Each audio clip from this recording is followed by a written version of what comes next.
Bismillahirrahmanirrahim. Assalamualaikum warahmatullahi wabarakatuh. Innal hamdalillah nahmaduhu wa nasta'inuhu wa nastaghfiruh wa na'udzu billahi min shururi anfusina wa sayyiati a'malina.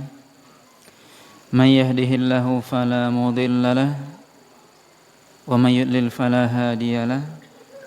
Asyhadu an la ilaha illallah wahdahu la syarika lah wa asyhadu anna Muhammadan abduhu wa rasuluh alladzi la rasula wa la nabiyya ba'dah.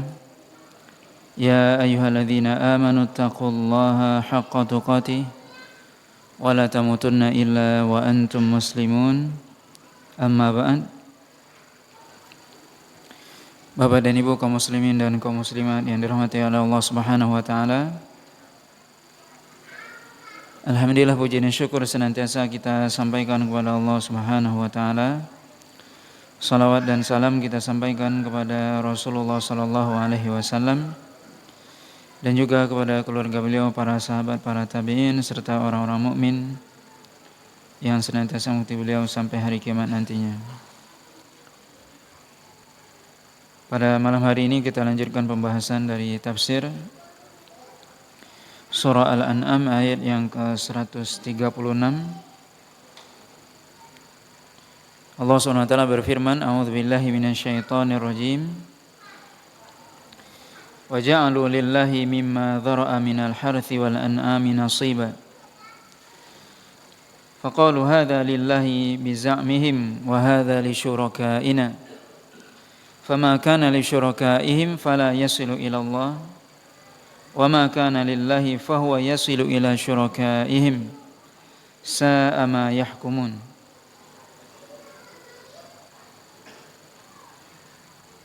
Dan orang-orang musyrik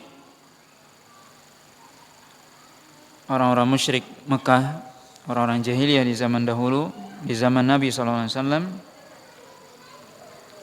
mereka menjadikan apa yang sudah Allah ciptakan berupa tanaman dan juga hewan ternak,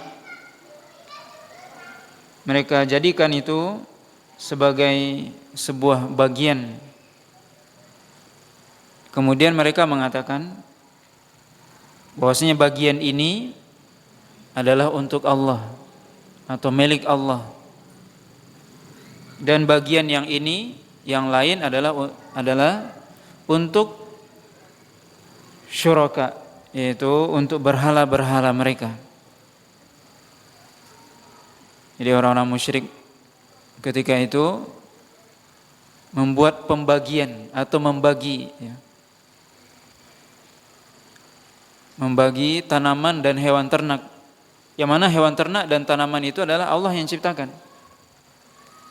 Tapi mereka membagi, mengatakan yang kelompok yang ini untuk Allah atau milik Allah atau punya Allah. Sedangkan yang kelompok yang ini, yang lain, ini milik berhala kami. Kemudian mereka katakan, adapun yang kelompok yang dimiliki oleh berhala kami itu tidak akan sampai kepada Allah. Dan apa yang dimiliki oleh Allah itu akan sampai kepada berhala kami. Kata Allah SWT menutup ayat ini, betapa buruknya pembagian mereka atau keputusan mereka atau apa yang mereka bagi. Jadi ini pembagian menurut selera mereka. Kalau itu bagian untuk berhala mereka, tidak mungkin sampai kepada Allah. Tapi kalau bagian Allah mungkin sampai kepada berhala mereka. Ini yang dibuat oleh hukum yang dibuat oleh orang-orang musyrik di zaman itu.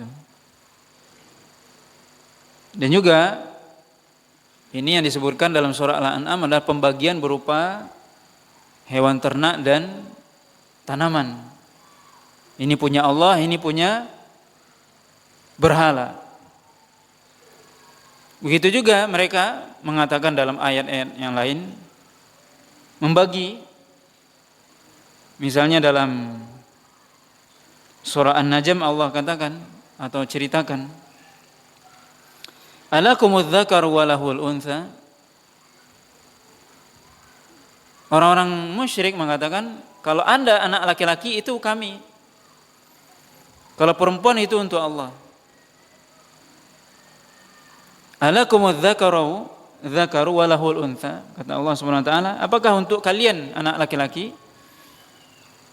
Kemudian baginya untuk Allah anak perempuan. Tilkat idzan qismatun diza. Inilah pembagian yang tidak adil. Pembagian yang seenaknya aja.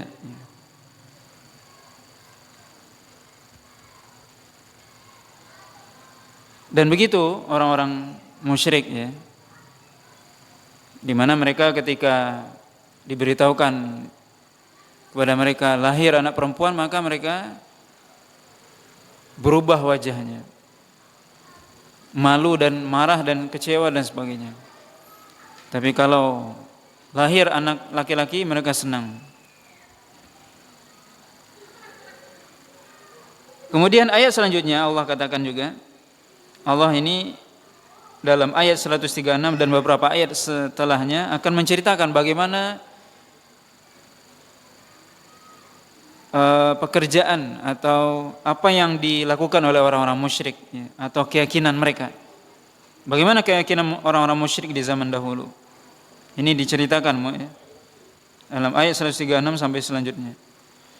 Allah katakan, wa kadzalika zayyana likatsirin minal musyrikin qatla auladihim syuraka'uhum liyurduhum wa liyalbisu alaihim dinahum walau syaa Allahu ma fa'aluhu fadharhum wa ma yaftarun. Dan begitulah betapa berhala-berhala mereka atau syaitan dari kalangan jin dan orang-orang musyrik, pemuka-pemuka orang-orang musyrik, bagaimana mereka menghiasi perbuatan mereka. Apa itu? Yaitu perbuatan yang tadi, yang mereka menganggap ini bagian Allah, ini bagian berhala. Itu mereka hiasi, itu bagus. Pembagian itu adalah pembagian yang bagus. Kemudian mereka mengatakan apa yang ada pada Allah enggak mungkin sampai kepada berhala kami. Apa yang ada pada berhala kami tidak mungkin sampai kepada Allah. Apa yang ada pada Allah mungkin sampai. Itu mereka dihiasi begitu. Bahwasanya itu adalah hal yang baik. Termasuk mereka juga dihiasi mereka perbuatan mereka dengan apa? Qatla auladihim. Bagaimana mereka menganggap baik membunuh anak mereka. Orang-orang musyrik di zaman Nabi SAW masyhur di kalangan mereka bagaimana mereka membunuh bayi perempuan yang hidup, yang lahir. Karena mereka merasa malu kalau seandainya ada bayi perempuan atau memiliki anak perempuan. Wa idza busyira ahaduhum bil untha dhalla wajhu muswaddan wa huwa kadhim, kata Allah.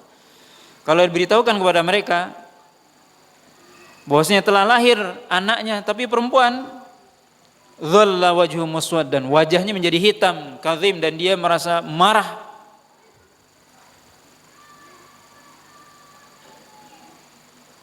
Ya. Ini yang dilakukan oleh orang musyrik Quraisy, ya. Yatawaru minal qaumi min su'i ma busyira bih ayumsikuhu ala hunin am yadussuhu fit turab ala sa'a ma yahkumun, kata Allah. Maka mereka, orang yang diberitahukan kepada mereka, oh anak kamu perempuan lahir. Anak kamu perempuan, yang lahir itu perempuan. Dia marah, berubah wajahnya menjadi hitam, kemudian marah. Kemudian apa? Kemudian dia bersembunyi dari kaumnya. Karena apa? Karena malu terhadap apa yang diberitakan kepada dia. Kemudian dia bimbang, apakah akan dia mempertahankan anak ini dengan penuh kehinaan, karena menurut mereka anak perempuan membawa kehinaan, atau dia kuburkan hidup-hidup. betapa buruknya apa yang mereka lakukan itu. Kata Allah Subhanahu wa taala. Kayak ini. Maka mereka membunuh anak perempuan yang lahir. Karena menurut mereka anak perempuan membawa kehinaan. Akan membuat malu keluarga. Dan juga sebagian mereka membunuh anak secara umum. Di sini disebutkan qatla auladihim. Secara umum mereka juga membunuh anak, baik itu laki-laki. Karena apa? Karena takut miskin. Jadi mereka juga membunuh anak. Sebagian mereka, kenapa? Karena takut kepada kemiskinan.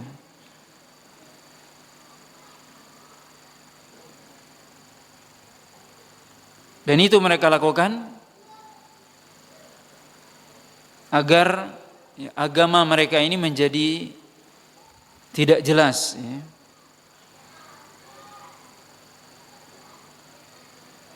Liyurduhum, agar mereka, kata Allah SWT, agar mereka itu celaka dengan mereka melakukan perbuatan tersebut. Waliyalbisu alaihim dinahum, dan mereka mencampur adukkan agama mereka atau keyakinan mereka, di mana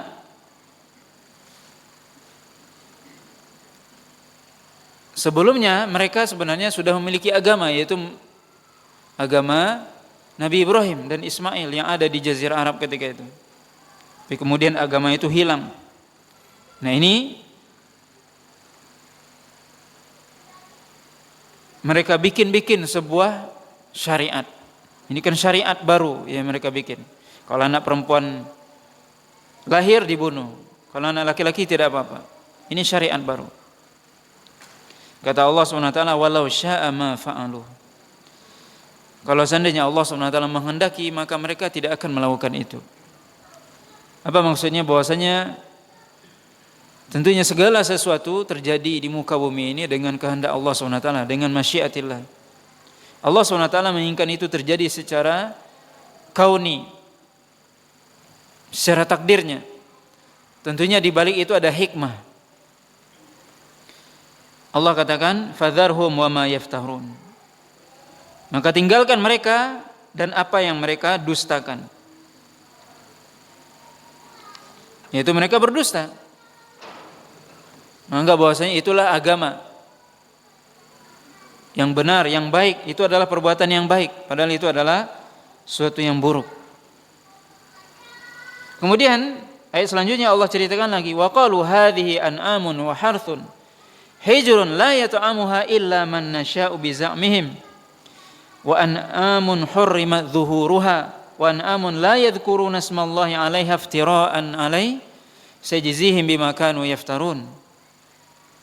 Dan mereka mengatakan, orang-orang musyrik Mekah mengatakan, ini adalah hewan ternak dan juga tanaman. Hijrun, yang haram, yang terlarang. La yata'amuha illa man nasya'u bi za'mihim. Tidak boleh memakannya, mengkonsumsinya kecuali orang-orang yang kami kehendaki saja. Jadi ada hewan ternak, al-an'am artinya hewan ternak. Atau orang kafir Quraisy, ini hewan-hewan ternak yang ini, dan tanaman-tanaman ini enggak boleh didekati, enggak boleh dikonsumsi, enggak boleh dimakan kecuali orang-orang yang menurut kami saja, kami yang mengaturnya. Kemudian ada lagi wa an'amun hurrimat dhuhuruha. Ada lagi hewan ternak yang tidak boleh ditunggangi. Ada hewan ternak misalnya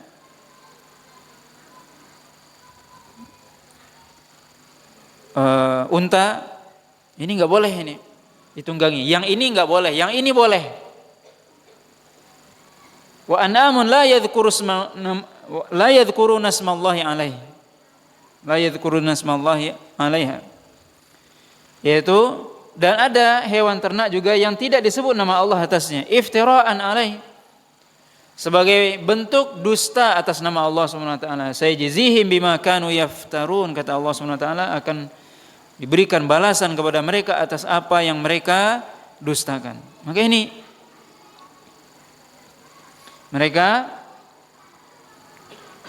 membuat syariat. Ini hewan ternak ataupun tumbuhan, tanaman, buah-buahan nggak boleh dimakan kecuali orang-orang tertentu.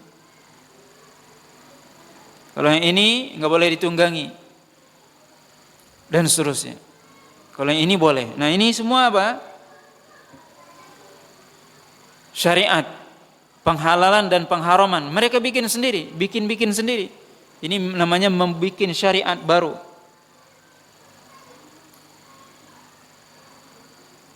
Kemudian apa lagi syariat mereka? Allah katakan wa qalu ma fi butuni hadhil an'ami khalisatul lidzukurina wa muharramun ala azwajina. Kata mereka, apa yang ada di dalam perut hewan yang ini khusus bagi orang laki-laki saja, haram bagi perempuan. Wa iyyakum maitatan fahum fihi syuraka. Kalau dia mati, maka itu boleh bagi perempuan, laki dan perempuan boleh. Sayajzihim wasfahum, Allah SWT akan berikan balasan terhadap apa yang mereka sifati. Innahu hakimun alim, Allah SWT maha bijaksana dan mengetahui. Orang kafir Quraisy mengatakan, apa yang ada dalam perut hewan ini, disebutkan maknanya, ada maknanya pertama, kata Ibnu Abbas, yaitu al-laban, yaitu susu. Susu yang ada dalam perut hewan yang ini hanya untuk laki-laki saja, perempuan nggak boleh minum. Penafsiran yang kedua adalah yaitu janin yang ada dalam perut hewan yang ini. Kata mereka, kalau seandainya lahir dalam keadaan hidup, maka boleh dimakan laki-laki saja, bagi laki-laki, perempuan nggak boleh makan. Nanti kalau janinnya lahir maitah, yaitu mati, dalam keadaan mati lahirnya, maka boleh dimakan oleh perempuan. Nah, ini adalah pembagian mereka, seenaknya saja. Kata Allah SWT akan berikan balasan terhadap dusta mereka, ya. Innahu hakimun alim. Allah SWT hakim. Allah SWT yang lebih mengetahui mana yang baik, mana yang buruk. Hakim. Allah SWT yang mengatur sebenarnya syariat. Hukum itu Allah yang mengatur. Halal dan haram Allah yang ngatur, bukan manusia. Dan alim. Kenapa Allah SWT yang ngatur? Karena Allah yang alim, yang mengetahui. Maka ini disebutkan oleh para ulama bahwasanya penghalalan pengharaman itu hak Allah. Siapa yang menghalalkan apa yang diharamkan oleh Allah atau sebaliknya, maka telah jatuh pada kesyirikan. Ini syirik dalam uluhiyah, dalam peribadatan. Karena salah satu bentuk peribadatan adalah menghalalkan apa yang dihalalkan oleh Allah dan mengharamkan apa yang diharamkan oleh Allah, itu adalah ibadah. Ketika kita menghalalkan yang diharamkan atau sebaliknya, ini jatuh kepada kesyirikan. Ini yang dilakukan oleh orang-orang kafir Quraisy. Mereka bikin syariat. Hewan ternak ini. Padahal semua itu dihalalkan oleh Allah. Tapi mereka bikin, yang ini dihalalkan, yang ini diharamkan, yang ini boleh untuk laki-laki, yang ini haram buat perempuan, dan seterusnya. Maka ingat, penghalalan dan pengharaman milik Allah, hak Allah. Innahu hakimun. Allah SWT hakim. Allah yang mengatur hukum. Inil hukmu illa lillah. Hukum milik Allah. Maka kita tidak boleh menghalalkan apa yang diharamkan. Baik itu dalam hal makanan ataupun dalam hal yang lainnya. Makanan, pakaian, atau segala macamnya. Segala bentuk penghalalan hanya milik Allah. Allah yang menghalalkan. Tidak boleh kita mengatakan ini halal padahal itu haram, atau sebaliknya. Maka halal haram harus mengikuti syariat, bukan mengikuti hawa nafsu atau mengikuti adat istiadat, budaya. Tidak. Halal dan haram mengikuti syariat, mengikuti apa yang perkataan Allah dan Rasulnya. Kalau tidak berarti kita membuat syariat yang baru. Maka tidak boleh kita menghalalkan apa yang diharamkan atau sebaliknya. Makanya Rasulullah SAW ketika membaca ayat dalam surah At-Taubah, ittakhadhu ahbarahum wa ruhbanahum arbaba min dunillah, di hadapan Adi bin Hatim yang dia ketika itu baru masuk Islam, yang sebelumnya Nasrani. Kemudian Adi bin Hatim mengatakan, mereka tidak menyembah mereka, wahai Rasul. Orang-orang yang Nasrani tersebut tidak menyembah pendeta mereka. Kata Nabi, bukankah para pendeta itu menghalalkan apa yang diharamkan kemudian mereka mengikuti? Ya, itulah ibadah mereka. Di penghalalan dan pengharaman ibadah. Ini yang dibantah oleh Allah SWT terhadap orang-orang musyrik.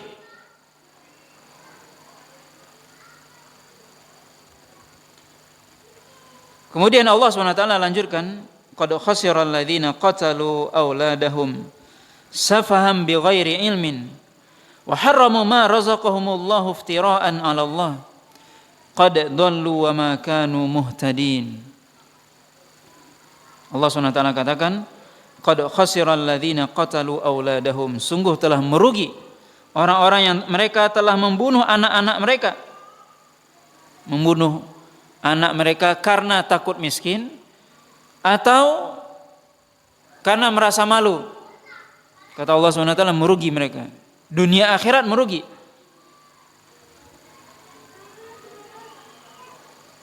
Dan mereka melakukan pembunuhan itu, kata Allah, safahan bi ghairi ilmin, karena kebodohan. Ya, membunuh anak mereka kebodohan, bi ghairi ilmin, tanpa ilmu mereka lakukan itu. Tidakkah mereka tahu bahwasanya Allah SWT memberi rezeki? Kenapa mereka mengatakan takut pada kemiskinan? Wala taqtulu auladakum khasyata imlaq, kata Allah SWT. Jangan kalian membunuh anak kalian karena takut miskin. Nahnu narzuquhum wa iyyakum wa nahnu narzuqukum wa iyyahum, kata Allah. Kami yang beri kamu rezeki dan mereka. Yang beri rezeki kita siapa? Allah. Yang beri rezeki anak siapa? Allah. Maka tidak boleh seorang membunuh anaknya karena miskin, takut miskin. Yang beri rezeki Allah. Kita hidup, siapa yang beri rezeki? Allah. Anak kita lahir, ada rezekinya. Allah yang ngasih. Bukan kita yang mengasih. Maka tidak sangat bodoh orang yang dia membunuh anaknya karena kemiskinan, takut miskin. Kata Allah, qad khasiral ladzina qatalu auladahum safahan bighairi ilmin, sungguh telah merugi orang yang telah membunuh anak mereka karena takut miskin atau karena merasa hina punya anak. Seperti orang Quraisy merasa hina memiliki anak perempuan, ya, orang-orang Arab terdahulu malu memiliki anak perempuan. Maka kata Allah, ini adalah salah satu bentuk kebodohan. Karena kemuliaan dan kehinaan bukan pada laki-laki dan perempuan, tapi yang dilihat bertakwanya. Kalau dia bertakwa, baik laki-laki ataupun perempuan, mulia di sisi Allah.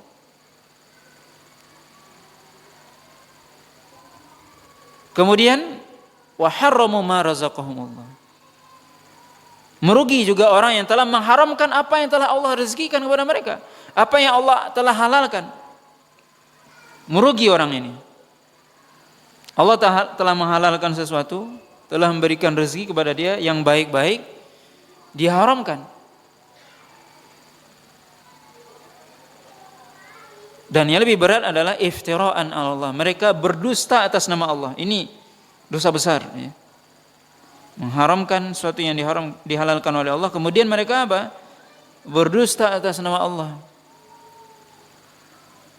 Mengatasnamakan ini syariat.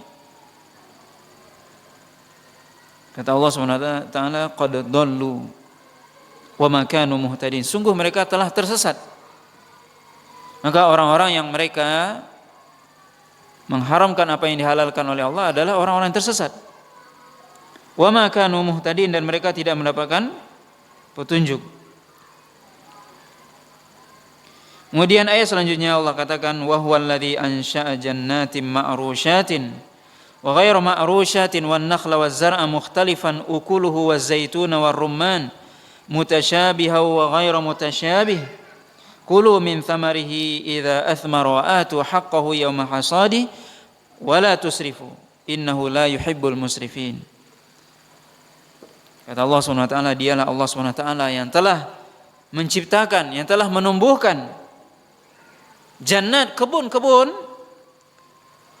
ataupun tanaman-tanaman yang ma'rusyat. Yang mana tanaman-tanaman tersebut? Ada di antara tanaman itu yang dia tumbuh tinggi, menjalar di atas pohonnya seperti anggur yang dia di atas. Wa ghairu ma'rusyatin, dan ini yang banyak, dan yang tidak menjalar, yaitu dia tumbuh di tanah dengan pohonnya yang menancap di tanah. Ya, seperti apa? Ya, kebanyakan pohon. Kata Allah, wan nakhla, seperti apa? Kurma, waz zar'a, dan juga tanaman-tanaman pada umumnya. Mukhtalifan ukuluhu, yang bermacam-macam rasanya. Waz zaituna war rumman, dan juga zaitun, war rumman, dan delima. Mutasyabihan wa ghairu mutasyabih, yang mana bentuknya ada yang mirip dan ada yang tidak mirip. Jadi Allah SWT katakan, Allah SWT menceritakan kepada kita, mengingatkan kepada kita, Allah SWT, dialah Allah SWT yang telah apa? Menciptakan,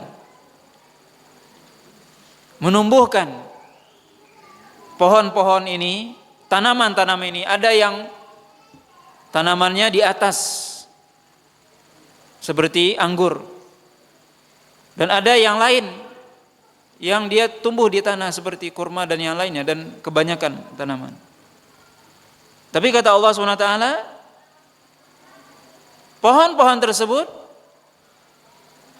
berbeda rasanya. Walaupun ada yang mirip, mutasyabihan wa ghairu mutasyabih, ada yang bentuknya sama tapi rasanya beda. Itu kekuasaan Allah SWT. Ada pohon itu yang dia sama. Kita lihat sama-sama mangga misalnya. Ada yang manis, ada yang tidak. Padahal sama. Padahal pohon ini berdekatan. Bentuknya sama. Ada yang manis, ada yang tidak. Siapa yang membuat itu semua? Allah SWT. Allah SWT Maha Kuasa. Allah ingin ingatkan itu. Dan itu kekuasaan Allah SWT semua.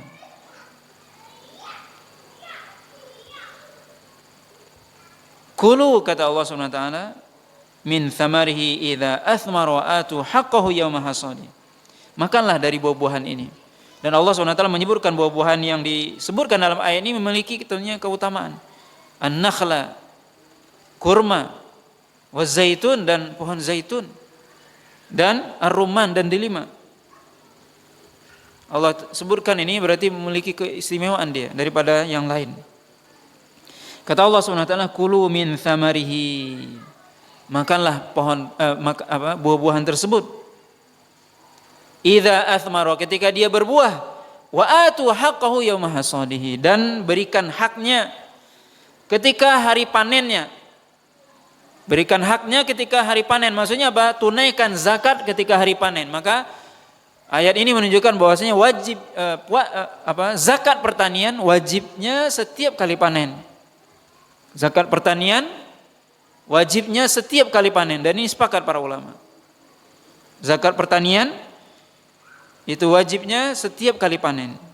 Tentunya dengan aturan yang sudah dijelaskan oleh Rasul dalam hadis-hadisnya.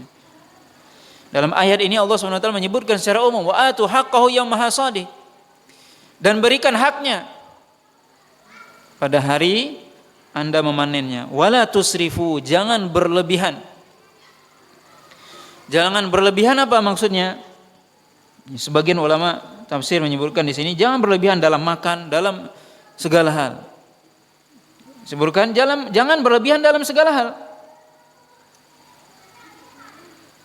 Wala tusrifu. Kenapa? Karena al-israf, segala bentuk yang namanya berlebihan itu terlarang. Kata Allah Subhanahu wa taala,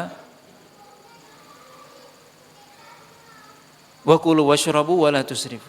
Makan minumlah tapi jangan berlebihan. Berlebihan itu maksudnya apa? Melebihi dari kebutuhan. Itu namanya israf. Kita mengkonsumsi sesuatu melebihi dari kebutuhan kita. Itu namanya israf. Berlebihan. Maka kita makan dan minum sesuai dengan kebutuhan. Atau segala macam apa yang kita miliki sesuai dengan kebutuhan, tidak boleh berlebihan. Kata Allah SWT, wala tusrifu. Janganlah berlebihan.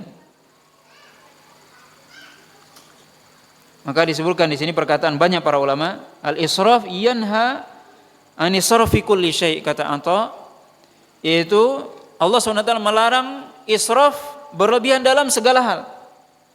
Dalam segala hal kita tidak boleh berlebihan.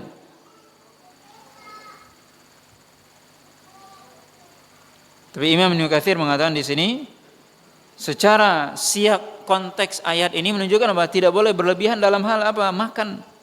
Walaupun secara umum tidak boleh dalam segala hal israf, tetapi juga dalam ayat ini dimaksudkan tidak boleh berlebihan dalam makan. Kata Allah tadi kulu, makanlah. Kemudian Allah katakan di akhir ayat wala tusrifu. Jangan berlebihan. Innahu la yuhibbul musrifin, karena Allah SWT tidak menyukai orang-orang yang berlebihan dalam segala hal. Makan tidak boleh kita berlebihan. Segala macam tidak boleh berlebihan. Makan tidak boleh berlebih, tidur tidak boleh berlebih misalnya. Apalagi segala sesuatu tidak boleh berlebih, harus sesuai dengan porsinya, kadarnya. Karena Allah SWT tidak menyukai orang yang berlebihan dalam segala hal. Kemudian Allah katakan wa minal an'ami hamulatan wa farsha. Di antara hewan itu yang Allah ciptakan, kata Allah. Kalau tadi tumbuhan, tanaman. Sekarang kata Allah wa minal an'am, di antara hewan ternak tersebut, kata Allah SWT, hamulatan. Ada yang bisa ditunggangi dan bisa untuk membawa sesuatu yang ada di punggungnya, artinya dijadikan kendaraan untuk ditunggangi dan dikasih beban. Wa farshan, dan ada yang tidak juga. Ada yang tidak bisa. Misalnya yang bisa apa? Unta misalnya. Atau ya unta bisa ditunggangi dan bisa diberikan beban yang berat karena dia kuat. Adapun kambing misalnya tidak. Nah, ini wa farshan.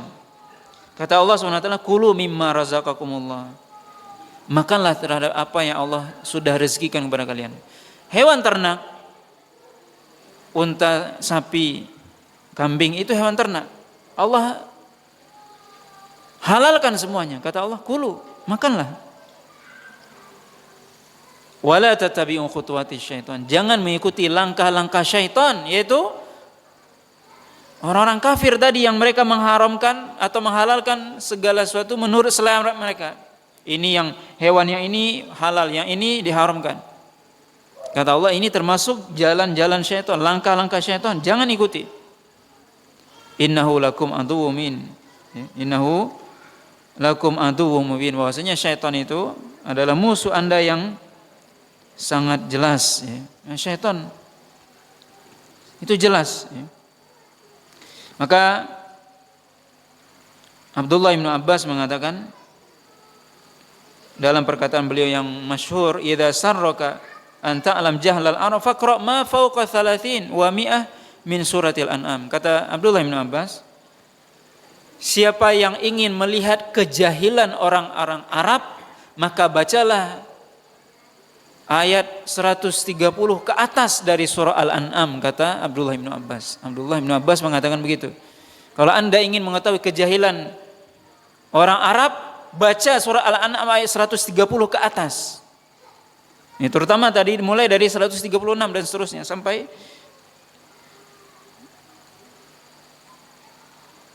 ayat selanjutnya. Allah katakan, ini juga ya Allah katakan tsamaniyata azwaji minad dha'ni itsnaini wa minal ma'zi itsnain. Qul adzakaraini harrama amil unthain amma ishtamala alaihi arhamul unthain nabiuni bi ilmin in kuntum shadiqin. Allah SWT mengatakan ada thamaniyata azwaj, ada 8 hewan yang sudah Allah ciptakan, 8 hewan yang berpasangan, yaitu apa? 8 hewan yang berpasangan, ad-da'ni yaitu pertama domba, itsnain yaitu jantan dan betina, wa minal ma'zi itsnain, dan juga kambing jantan dan betina. Katakan kepada mereka wahai Muhammad, adzakaraini harrama amil unthain, yang diharamkan itu apa? Tanya sama orang kafir Quraisy, yang kamu haramkan itu apa? Adzakaraini amil unthain, dua-duanya yang jantan atau dua-duanya yang betina, yaitu dua-duanya tadi domba dan kambing yang jantan atau domba dan kambing yang betina yang kamu haramkan itu. Amma istamalat alaihi arhamul unthain, atau yang ada di dalam perut dari kedua macam betina tadi, yaitu domba dan kambing, yang mana kamu haramkan? Nabiuni bi ilmin in kuntum shadiqin, berikan kabar kepadaku jika kalian termasuk orang yang benar. Wa minal ibil itsnaini wa minal baqar itsnain, dan juga ada 2 macam dari unta, jantan dan betina. Wa minal baqar, dan juga sapi juga ada 2, jantan dan betina.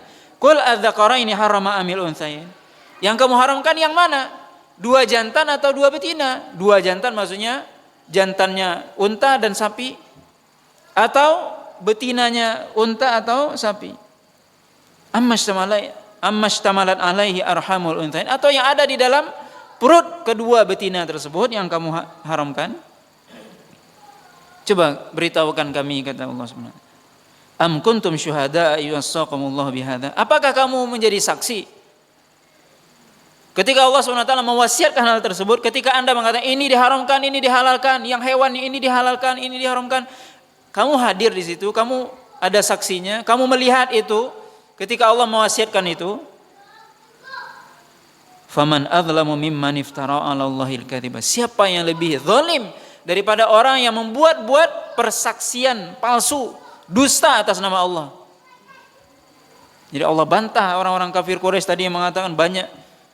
Tadi disebutkan kambing yang begini, kambing yang ini boleh buat laki-laki, ini tidak boleh bagi perempuan. Kata Allah, kalian lihat itu wasiatnya mana? Ketika Allah mewasiatkan, ketika Allah mengharamkan atau menghalalkan itu, ada kalian di situ?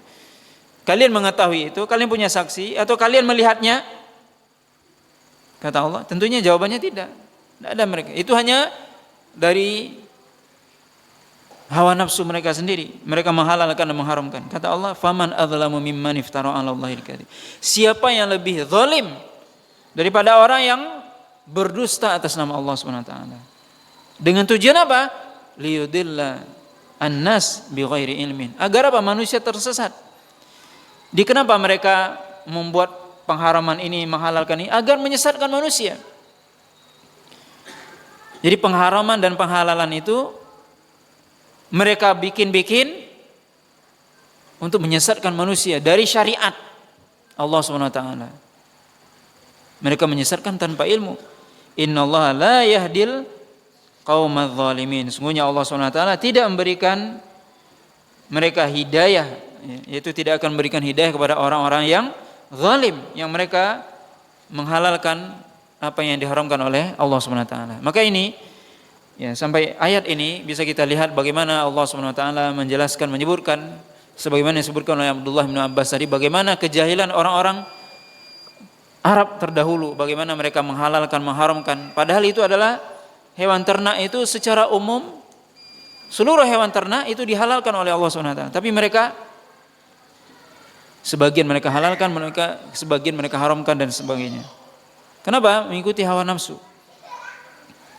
Maka sekali lagi ini kejahilan, ya, bagaimana penghalalan dan pengharaman itu adalah milik Allah SWT, bukan milik ya manusia.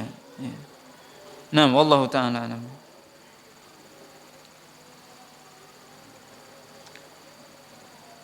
Apakah anak umur 12 tahun yang belum balik harus syahadat ketika akan masuk Islam, mengikuti keluarganya yang akan masuk Islam?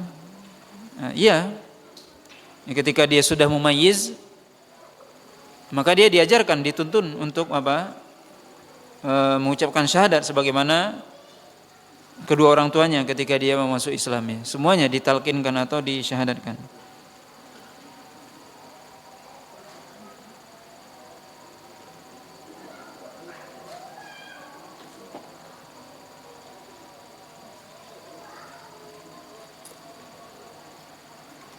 Apa ini maksudnya ya? Bagaimana hukumnya sholat sunnah di rumah yang apa ini? Berbaur hamil, gimana maksudnya ini? Siapa yang nulis pertanyaannya? Berbaur hamil, apa maksudnya? Siapa yang nulis pertanyaannya? Enggak ada. Bagaimana hukum sholat sunnah di rumah yang berbaur hamil? Coba Anda baca. Coba baca. Hamil tulisnya, coba. Baca keras-keras.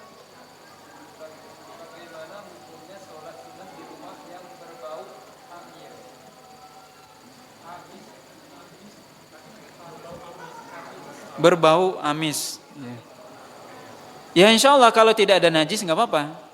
Ya, karena bau amis itu bukan najis. Ya. Bau amis itu tidak najis. Ya. Yang najis itu adalah sudah jelas. Ya.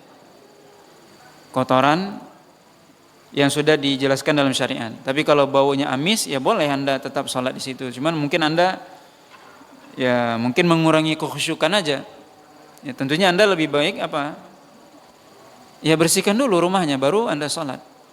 Ya dikasih parfum itu rumah, jangan dikasih bau amis ya. Nah, supaya khusyuk sholatnya. Yaitu untuk menambah kekhusyukan.